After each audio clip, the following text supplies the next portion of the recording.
Hello, guys. How's it going? You've made it. We've made it. The podcast has made it to episode 10 of season 1, Chuck versus the Nemesis. An episode that is quite good, in my opinion. I thoroughly enjoy this episode. It's really fun to watch. It's definitely fun to live tweet like we did earlier today for the Intersect project / Chuckaholics.com live rewatch. It was a lot of fun. Some interaction going on over there. It was a lot of fun. Good to see Chuck fans getting involved with things besides begging for a movie, which is fine. I mean, we all want the movie, but I mean, we can do other things too together. We don't have to all just sit there and on Twitter and complain about wanting a movie, but we can also gather, discuss the TV show, watch it together. Heck, who knows? Twitter's it's a great invention for something like this. So, like I said, it's a great episode. A lot of good things to talk about. First off, it's just some heads up news and stuff. This week, I have decided to release 2 podcast episodes. I'm going to have some extra time on my hands this week, so I figured why not release a second episode for you guys? You guys are pretty sweet, so let's do that. Let's release 2 episodes this week. I want to get to a point where I can release 2 episodes a week, but I'm pretty busy with school, extracurriculars after school, working with the company that me and my friend started. We're currently writing a TV pilot. We'll see how that goes, but yeah, we're up to that. We both have school, but I will at least release 1 episode of the podcast a week. I don't want to not release one for you guys, and I want to release them in anyway because I like doing this. I look forward to doing this each and every week, so you can at least count on 1 episode a week. But there'll be some weeks for sure where I release 2, just because why not? You guys deserve it. You guys are the best. So that pretty much goes on for house cleaning stuff. I think.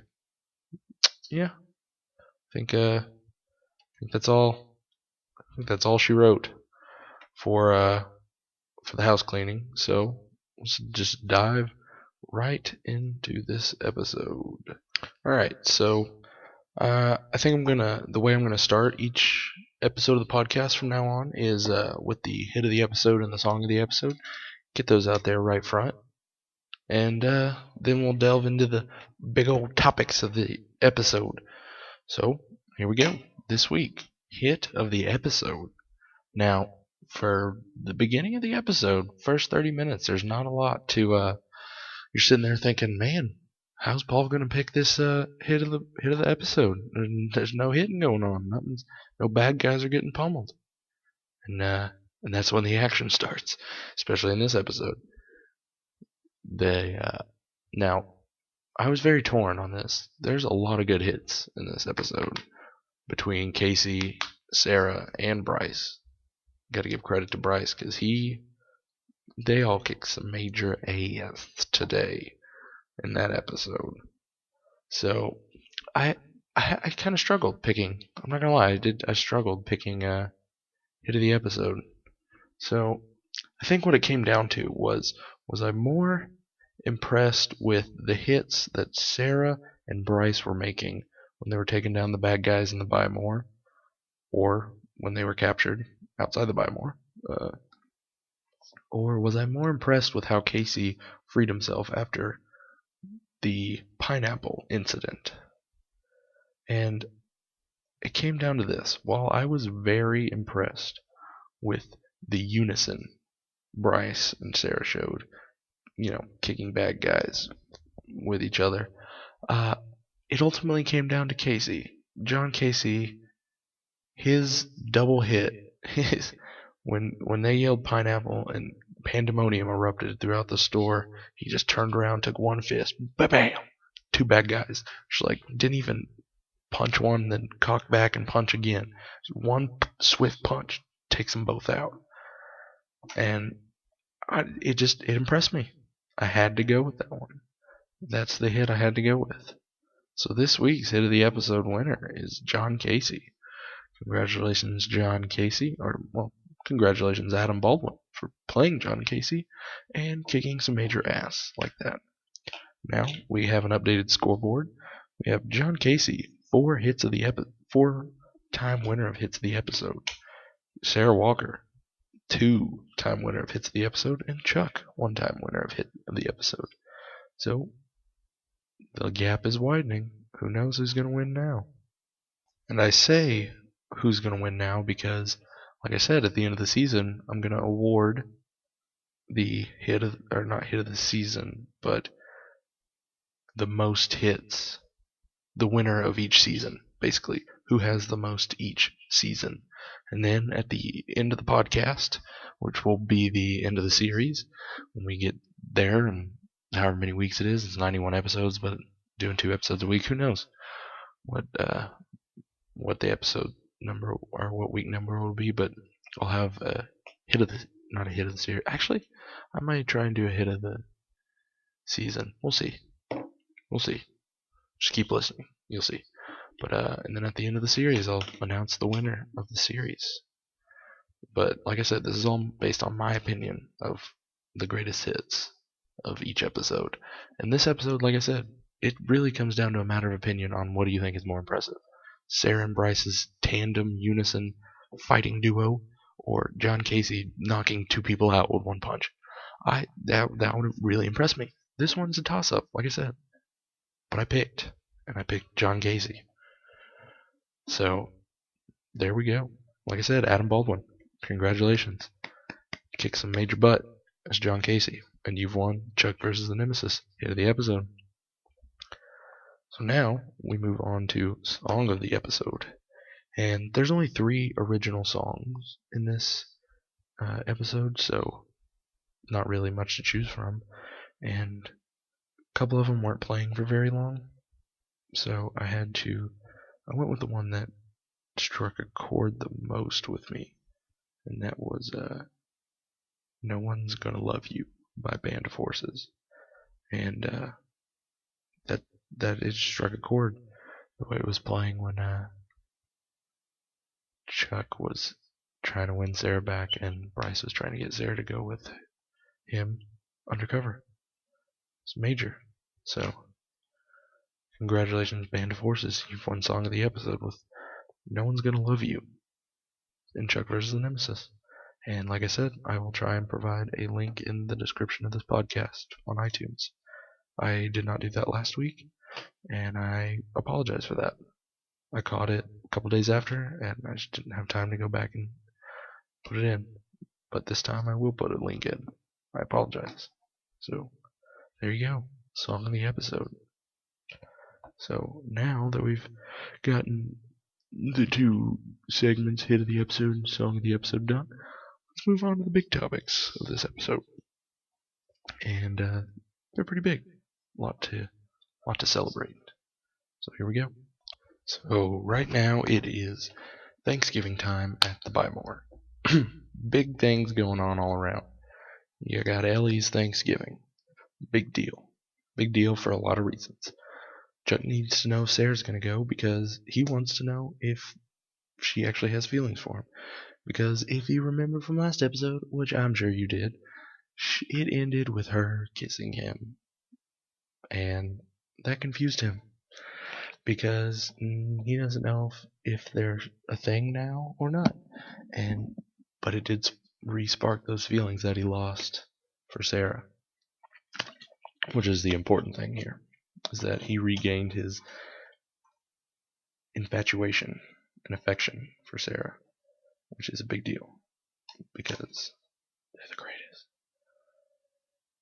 And anyway, so Chuck doesn't know if Sarah's going to come to Thanksgiving or how they stand, like where they stand at, because at the beginning of the episode we find out Chuck has been calling Sarah for days, trying to figure out what the deal is, because like I said, the episode ended with the last time they talked to each other. she kissed him, and he wasn't expecting it. And that was fantastic for him because it made him realize that she definitely has some feelings for him. And things are complicated, and he's trying to figure out what's going down. So there's that. Ellie's Morgan is dating Anna now, and Anna is jealous of Ellie for some reason or another because Morgan is in love with Ellie, even though the feelings will never and never ever ever ever ever be reciprocated in the opposite direction. Um, Even though she's still mad at Ellie because I guess that's how girls get. And if you're a woman listening to this show and I make a dumb comment like I just did, like I think I did, that's a generalization. I didn't mean to make a generalization because obviously not all women do that. But there are some women who get jealous like that because I think that was the joke with Anna. So there is that. And then we have the piece de resistance on top of Thanksgiving, Black Friday, which in America, the listeners here in the United States know is the day after American Thanksgiving, where everything is on sale and it's a hassle and people get trampled and people try and get deals and it's chaos and madness and it's insane and it's not really fun for anybody. Except, yeah, no, it's really not fun for anybody. For those of you listening in other countries, that's basically what Black Friday is. And it's insane. It's as insane as you think it is. And so you got that going for the Buy More. It's obviously the biggest shopping day for Buy More. So there's a lot of stuff going on there. And then, on top of everything, if it all wasn't a storm of feces already, Bryce Larkin is not dead. He is alive and back. And nobody knows if he's a traitor or a good guy or what his deal is. So we've got somebody back from the dead, confusing up everybody. You got Casey wondering how he's still alive, Chuck wondering, hey, Bryce, why did you send me these secrets and why do you hate me so much? And then you got Sarah going, hey, I used to love you and then I thought you were dead and I don't know how I feel about that and now I kind of love Chuck. So, triangles. Love triangle. So, really, it's just the icing, the cherry on top of the poop storm there is. That is this. That is a lot of things in this episode. Bryce really just threw a wrench into everything. So let's delve into some of these topics. First off, I want to talk about Tommy. Tommy, wonderful, wonderful one episode bad guy.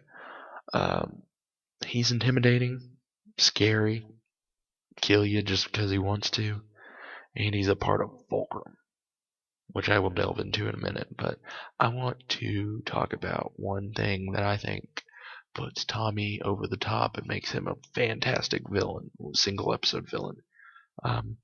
The Scar. The Scar is the intimidation factor that has him win. That's his victory right there. That intimidation factor is important for bad guys, and he has it because of that scar, that like X over his eye. That is a dope scar for a villain. That if any of you out there are planning on writing a TV show or a movie or something with a bad guy in it, put an X scar over their eye, one of their eyes, because that is going to make your bad guys super intimidating and cliche a little bit, but it's still cool in my book. So that's all I have to say about that. But anyway, like I said, Tommy is a part of a group known as Fulcrum, which we learned in this episode is a rogue group of CIA agents. Now, I've watched Chuck. This, like I said, this is my third rewatch, so I know what Fulcrum does. So I'm not going to spoil it for you guys. but they're pretty bad, pretty evil. So I'm just gonna leave it at that. But Fulcrum does play a part in the series, so keep an eye out for Fulcrum. So now we can try and talk about. I'm trying to piece everything together as best I can, but so let's go with buy more shenanigans first. And there's not many this episode, not really, except for the whole big pineapple incident. The whole pineapple incident, so that's the biggest buy more shenanigan, is just the fact that they yell pineapple and the whole store evacuates. It's just hilarious. But one of my favorite parts of the buy more in this episode is when Jeff and Lester are freaking out about the Black Friday people, about the Black Friday crowd. They're hiding underneath the NerfHerder desk because, what Jeff says, someone touched me, and they're just hiding because they're crazy, and the registers are down, so Morgan somehow gets Jeff to go fix it, even though he's scared.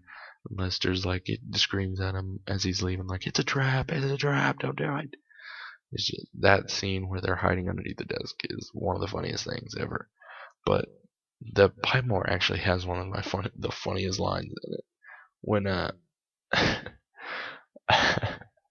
the funniest line in probably the season for sure. When they're just standing around at the beginning of the episode, and Big Mike walks up and he goes, "Hey, does no tang mean no work?" And that is, if you get the joke, that is one of the funniest lines in the entire season, like easily. I've laughed every time I've watched that scene, and I watched it like 5 times. And it's just, I never not laugh. I never do not laugh at it because it is hilarious. So, I mean, that's all the buy more shenanigans. That's all the buy more side of this episode, really. So let's delve into Anna and Morgan before we delve into the storm that is Chuck, Sarah, Bryce, and Casey. Alright, so Morgan and Anna. We had earlier this season, there were hints that they were going to get together. And now they are. They're here. They're a couple. Power couple. Power couple of the Buy More.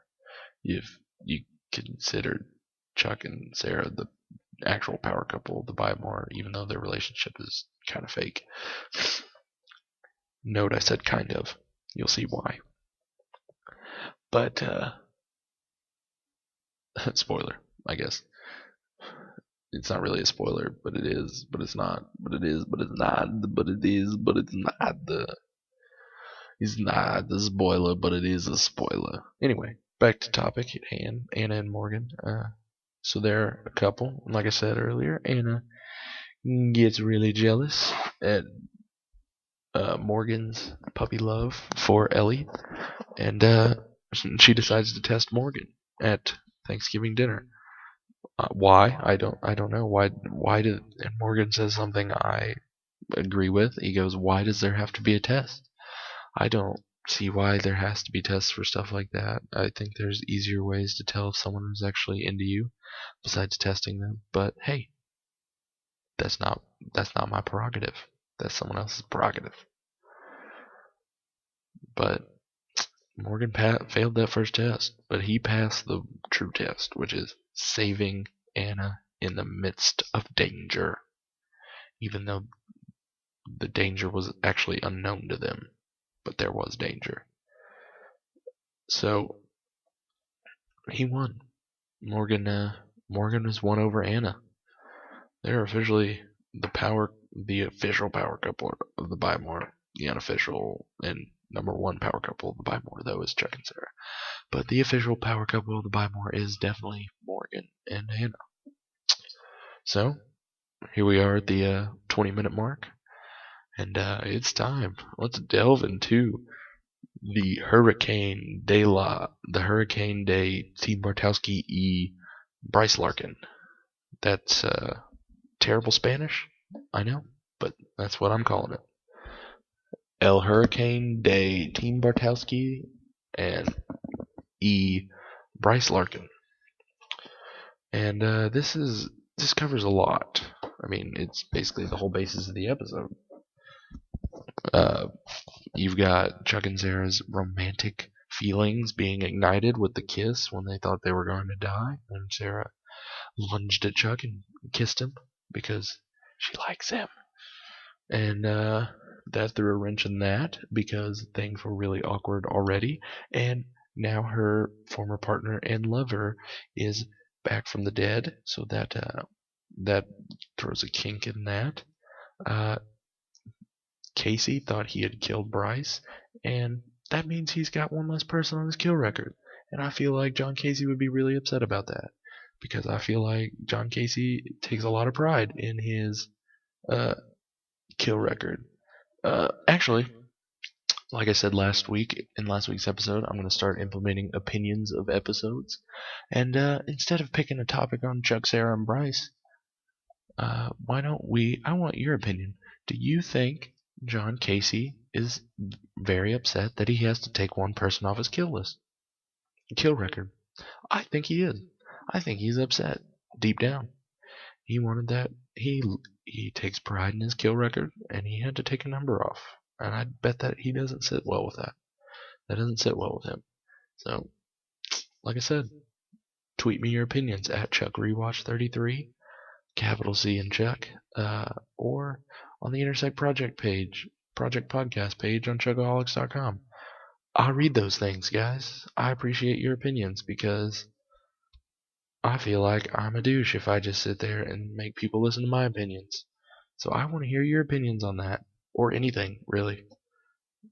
If you have any opinion on the podcast, leave it in those locations that I told you. But for this week, hey, like I said, send me your opinion on whether you think John Casey is upset if he has to take someone off his kill record. And then, last but not least, we have Charles Irving Bartowski. What kind of wrench does Bryce Larkin coming back throw into his plans besides, Sarah? Now Chuck has to finally confront Bryce. He finally has the opportunity to confront Bryce on why Bryce ruined his life, basically. Because Bryce very much significantly changed his life. Now, did it ruin it?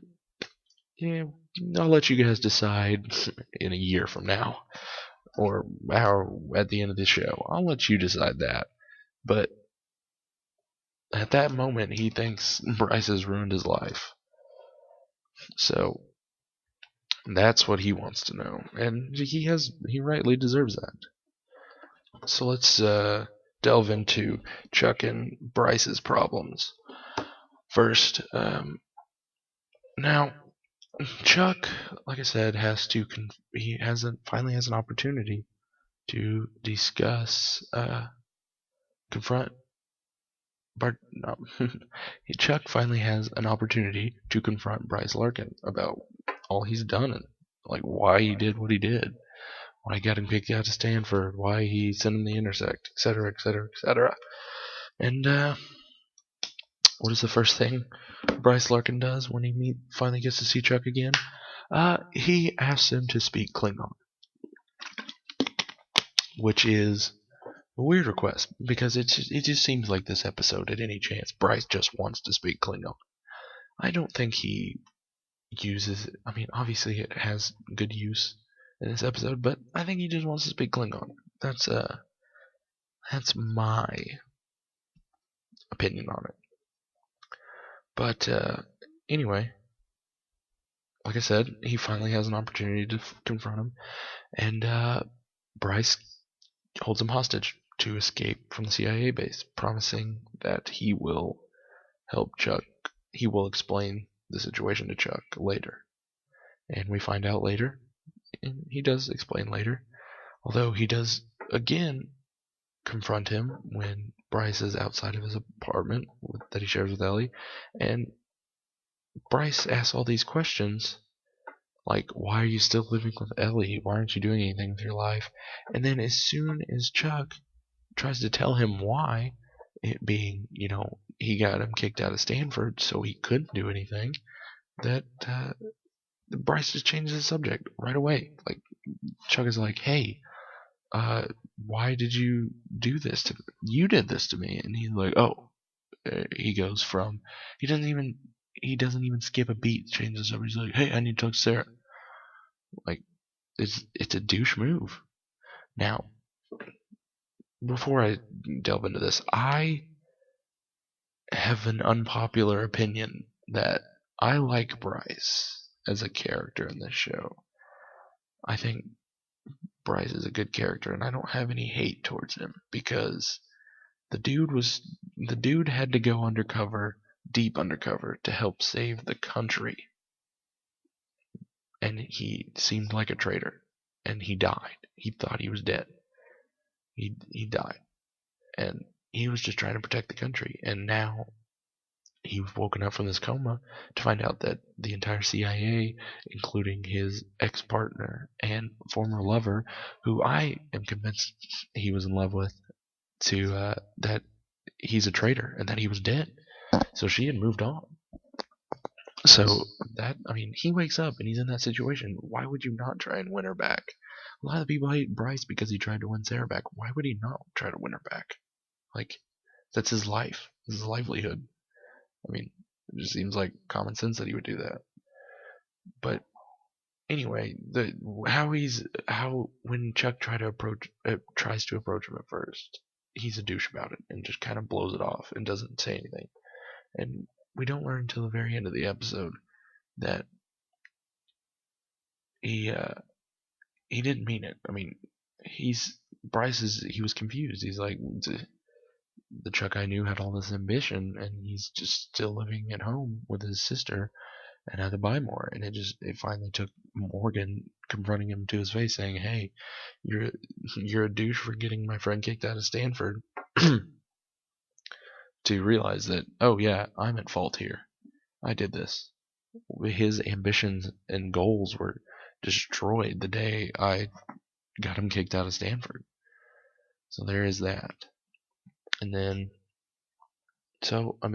they get a chance at the end to make up, and Bryce finally explains that when he's in Casey's apartment, why he sent the Intersect to him. It's like, he's not a spy, and it's someone he trusted. Bryce trusts Chuck with enough that he sent him the one thing, the most important thing in the country. That's how important. That's how much trust he has in Chuck, and that's a bond. I think Bryce really is not. I think Bryce really considers Chuck to be one of his best friends. So that's nice in my opinion. But anyway, back in Casey's apartment, one of the best scenes is when Sarah's got a gun to Bryce, and Bryce has got a gun to her. And Chuck just keeps, as they circle around the room, Chuck just keeps trying to stand behind Sarah. It's a great scene. He's just constantly trying to get behind Sarah, using her as a meat shield, which is terrible, but it's also funny. But anyway, like I said, they get their chance to talk and discuss things, and we get a little agreement with the two. They seem to have started to patch things up a little bit towards the end, and it's all good. We also find out that Chuck had no idea that Casey killed Bryce, and he learns that this episode, and it's really just like a small thing, but who knows why that was really included.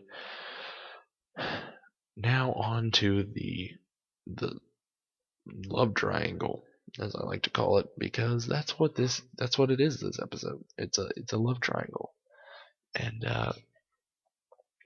it's a love triangle between Chuck, Sarah, and Bryce.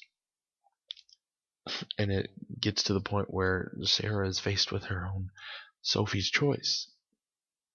Sarah's choice, if you want to put it that way, because Sophie's choice was much, much worse.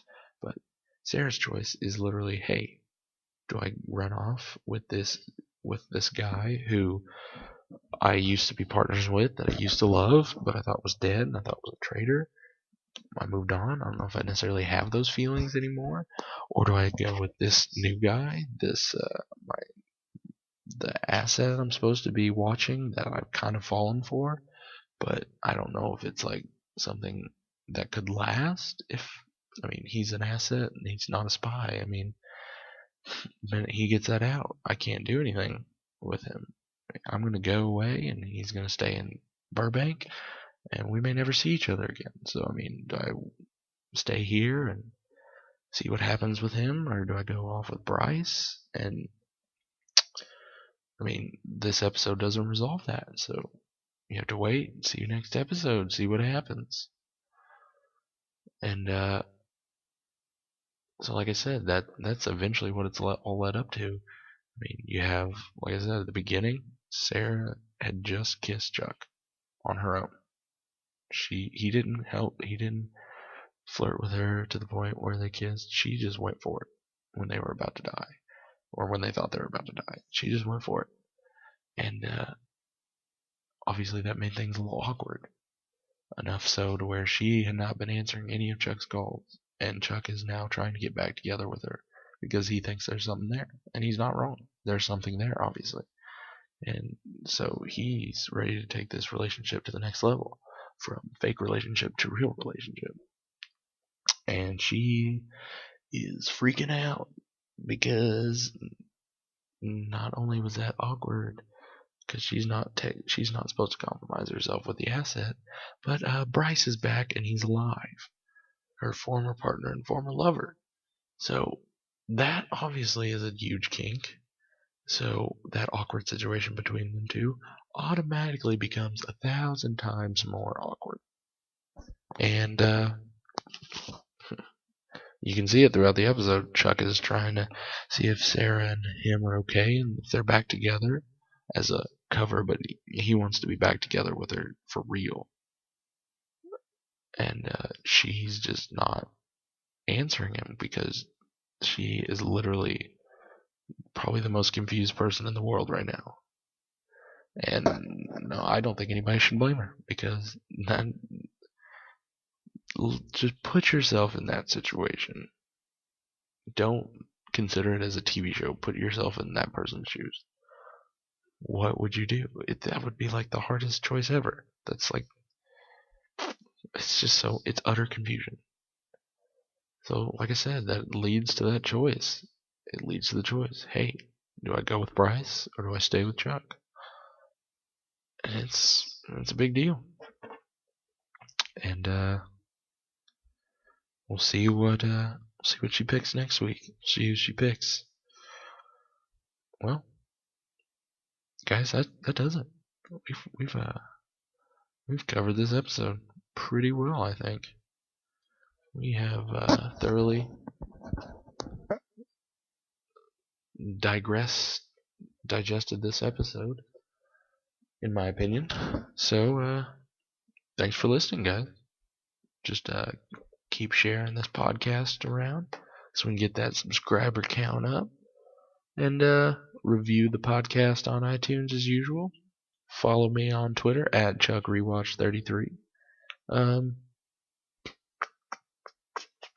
Follow NerfHerder HQ.